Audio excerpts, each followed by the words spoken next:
Iowa Governor Terry Branstad made news relatively early in the Iowa campaign by coming out against Senator Ted Cruz on a specific issue.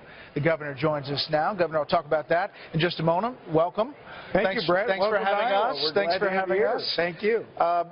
First, generally, about the Iowa caucuses, do you get a sense, this is obviously a unique campaign, what about here on the ground and what you think about what will transpire on Monday? Well, we have the biggest group of Republican candidates we've ever had. I think there's a tremendous amount of interest. The turnout at the events have been phenomenal. And then you have, of course, Donald Trump, which is a different phenomenon that we've ever seen before. And so it's really hard to judge, but we think the turnout is going to be a record turnout, and I think that's good for Iowa. Iowans take the responsibility seriously, and I think that we know that we need to elect a new leader for this country. We've lost respect internationally. We feel threatened at home as well as abroad.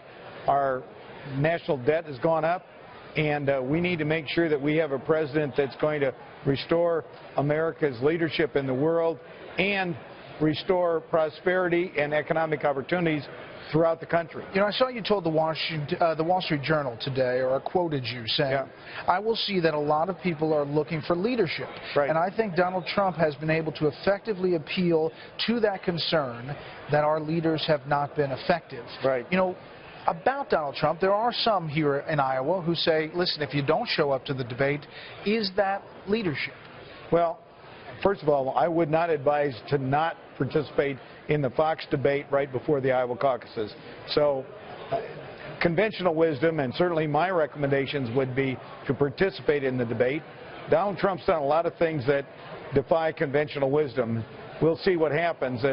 I've also said the most important thing is what happens. The only poll that really counts is the one on Election Day, caucus night on Monday.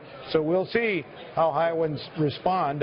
Certainly they've turned out in big numbers for all the candidates, and I'm hopeful we get a great turnout, and that's indicative of how Iowans feel. You know, I referenced it at the beginning in the intro, but you did tell the Des Moines Register that Senator Cruz hasn't supported renewable fuels, right, the ethanol standard, and I think it would be a big mistake for Iowa to support him. We have a lot of jobs at stake. We have 47 ethanol plants, 12 biodiesel plants.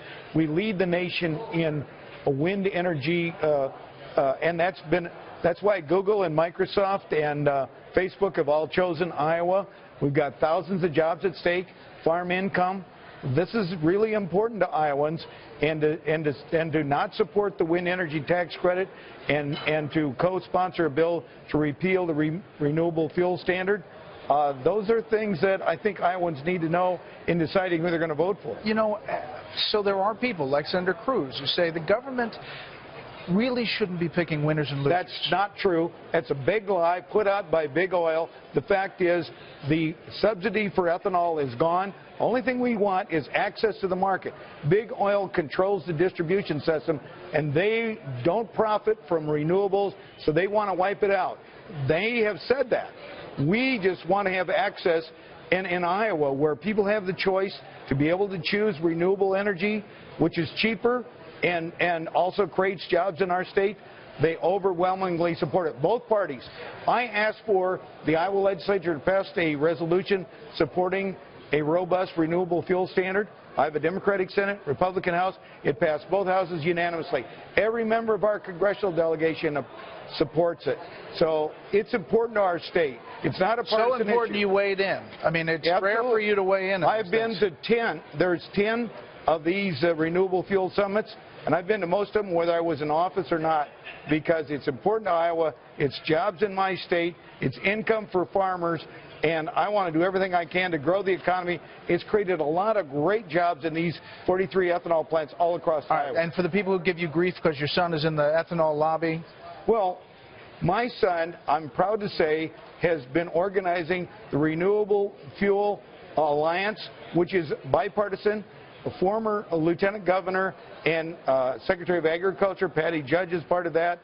This is not a partisan issue, but it's an issue that's important to Iowa, and we care about it. Let me quickly ask you about the Democratic side. You sense there's momentum one way. Well, you know, we thought there was going to be a coronation for Clinton, but now it looks like the momentum is with Sanders. as I travel the state, he's got more bumper stickers, more yard signs. He's got more enthusiasm. He's got a lot of young people that are coming out and working for him. So I know she's got a great organization, but she lost here 8 years ago. I would not be surprised if it could happen again. And last thing quickly, just about a month ago, Governor, you celebrated a pretty interesting milestone. Well, I broke the record as the longest-serving governor in American history, and the record was set by the first governor of New York, George Clinton. He was a general in the Revolutionary Army. I was just a buck sergeant in the Vietnam era.